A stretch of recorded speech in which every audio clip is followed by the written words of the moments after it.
Hello friends, welcome to my YouTube channel. मैं मौजिबा खान और आप देख रहे हैं स्टडी स्पार्क्स। स्टार्ट करते हैं आज की क्लास को। निश्वसन यानी कि ब्रेथिंग की जो कार्य प्रणाली है, मैकेनिज्म ऑफ ब्रेथिंग, ये स्टार्ट करते हैं। इसके बारे में थोड़ा सा जान लेते हैं।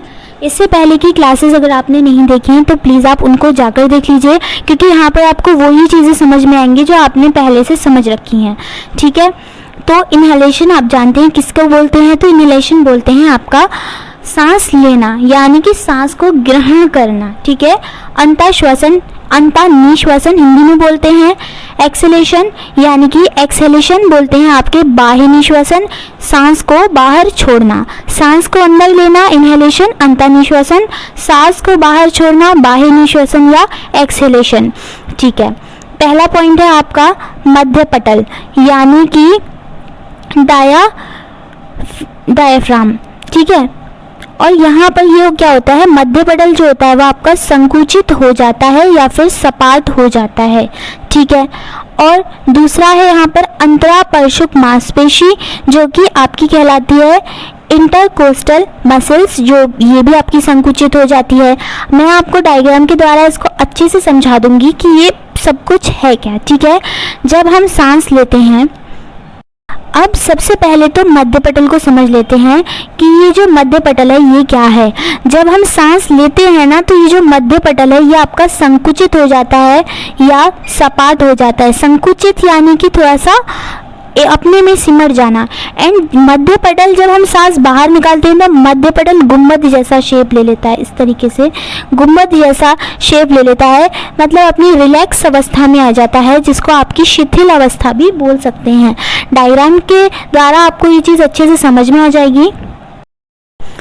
तो आप लोग देख सकते हैं डायग्राम, और डायग्राम में यहाँ पर जिस मध्य पटल के बारे में अभी हम पढ़ रहे थे वो ये है, यहाँ होता है, वो यहाँ होता है। ठीक है, अब ये मध्य पटल जब हम सांस लेते हैं, ब्रेथिंग करते हैं, तो ये मैं यहाँ पर सीधा बना देती हूँ, ये इस तरीके से सपाट सा हो जाता है। ठीक है, ये ऐसे सपाट सा हो जाता है, यानी संकुचित हो जाता है। लेकिन जब ब्रेथिंग आउट होती है, यानी कि हम जो है ब्रेथिंग आउट करते हैं, सांस को निकालते हैं, तो ये आपका कुछ इस तरीके से हो जाता है, यानी सामने से देखने पर ये कुछ इस तरीके से हो जाता है। जो लिखा हुआ है ना वहाँ पर गुंबद के आकार का, तो इसी वजह से इसको बोला जा रहा है कि ये गुंबद के आकार का हो जाता है। और यहाँ पर आप देख सकते हैं कि ये आपका चेस्ट एक्सपैंड लिखा हुआ है। चेस्ट एक्सपैंड से आपका क्या मतलब है? वक्ष स्थल, वक्ष स्थल बोल सकते हैं आप इसको, वक्ष स्थल। यानी कि जब हम सांस लेंगे, आप सांस लेकर के देखेंगे तो आपको पता चलेगा कि आपका चेस्ट जो है वो, आपका जो वक्ष स्थल है वो कुछ इंक्रीज हो जाएगा, वो आगे को आ जाएगा और बढ़ जाएगा या फूल जाएगा। ठीक है, और यहाँ पर आपका क्या लिखा हुआ है? चेस्ट कॉन्ट्रैक्ट्स, यानी कि संकुचित हो जाता है, पीछे को हो जाता है, और इस तरीके से आपको समझ में आ गया। रिब्स की बात करें, रिब्स यानी कि पसलियाँ जो होती हैं, ये आपका रिब केज होता है, यानी कि आपकी पसलियाँ जो होती हैं इनके अंदर ही आपके लंग्स होते हैं। जो लोग बोलते हैं ना कि लंग्स यहाँ होता है, ऐसा कुछ भी नहीं है, लंग्स आपका इनके अंदर होता है। ठीक है, आई होप आपको समझ में आ रहा होगा। अब मैं और भी पढ़ लेते हैं आगे, फिर उसके बाद डायग्राम से और समझ लेंगे। ये देखिए यहाँ पर लिखा था आपका मध्य पटल जो होता है वो संकुचित हो जाता है जब आप सांस लेते हैं, और ये मध्य पटल आपका जो है डोम शेप का हो जाता है, गुंबद जैसा हो जाता है, इस तरीके का हो जाता है, शिथिल हो जाता है जब आप सांस बाहर निकालते हैं। अब अंतरापर्शुरक मांसपेशी होती है, एक अंतरापर्शुरक मसल्स होता है आपका, इंटरकोस्टल मसल्स होता है, जो कि आपका सांस लेने पर संकुचित हो जाता है और सांस बाहर निकालने पर ये रिलैक्सेशन में यानी शिथिलन में आ जाता है, जैसा होता है वैसा हो जाता है। रिब केज जो मैंने आपको वहाँ पर दिखाया था, वक्ष स्थल ही बोलते हैं इसको, वक्ष स्थल ही तो होता है ये आपका रिब केज। जब इसको लेते हैं तो ये बाहर की तरफ निकल जाता है, और जब हम सांस को बाहर छोड़ते हैं तो ये अंदर हो जाता है। आप सांस लेकर देख लीजिए, आपको अंदाज़ा हो जाएगा। वक्ष गुहा का आयतन बढ़ जाता है, वक्ष गुहा का आयतन बढ़ जाता है जब सांस लेते हैं, और जब सांस बाहर करते हैं तो वक्ष गुहा का जो आयतन है, आयतन कम हो जाता है। किसका? वक्ष, सॉरी वक्ष लग गया, वृक्ष नहीं, वक्ष गुहा, वक्ष गुहा का आयतन कम हो जाता है। और पांचवा, अब आपके लंग्स पर प्रेशर पड़ता है, फेफड़ों का अंदर का दाब कम हो जाता है। बॉयल के नियम से दाब क्यों कम हो जाता है?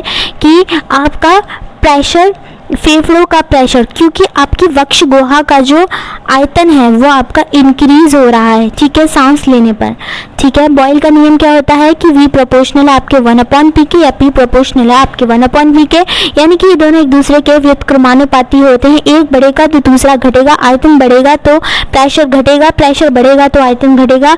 कौन बढ़ गया? आयतन में कहा कि हम बढ़ेंगे, यानी कि वक्ष गुहा का आयतन बढ़ जाता है सांस लेने पर।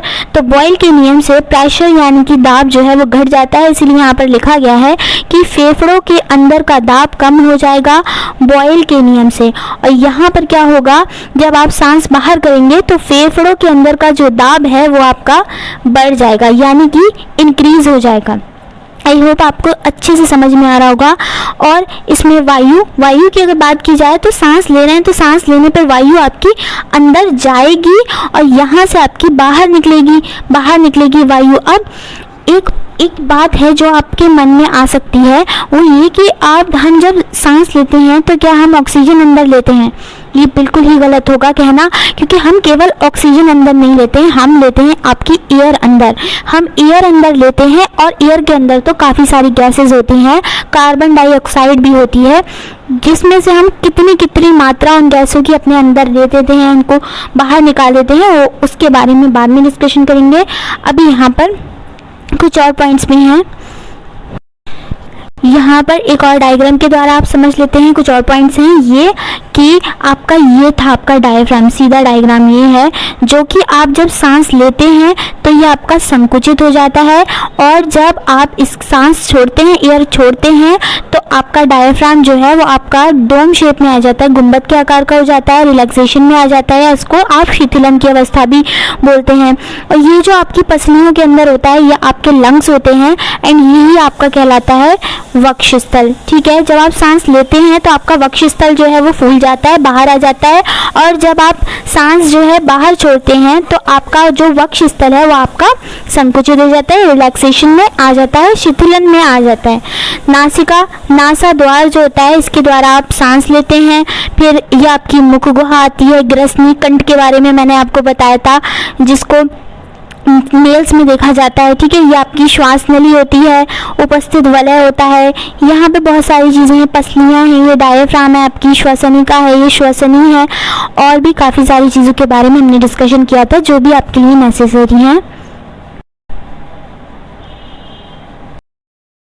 अब यहाँ पर आ जाते हैं कुछ ब्रीथिंग ऑर्गन्स के बारे में जान लेते हैं, यानी कि श्वसनीय अंग। पहला आ जाता है गिल्स बोलते हैं क्लोम या गलफड़ों को, जिसके द्वारा मछलियाँ और समुद्री जीव और टेडपोल आपके जो हैं सांस लेते हैं।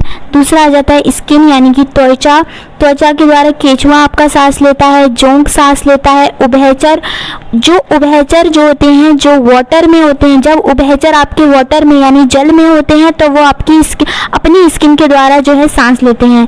लेकिन जब उभयचर आपके स्थल पे होते हैं तो वो आपकी लंग्स के द्वारा सांस लेते हैं। और यहाँ पर बात करी जाए वात प्रणाल या वात रंध्र के द्वारा, जितने भी कीड़े मकोड़े होते हैं वो आपके वात प्रणाल या वात रंध्र के द्वारा सांस लेते हैं।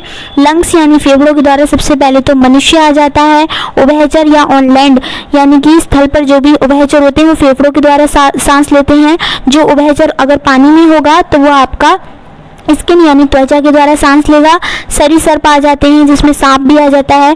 पक्षी जो होते हैं वो भी आपका फेफड़ों से सांस लेते हैं। मैमल्स जितने भी आपके स्तनधारी होते हैं, और इसमें सबसे स्पेशल नाम दो हैं, व्हेल और आपकी डॉल्फिन, ये स्तनधारी हैं, मछली नहीं है।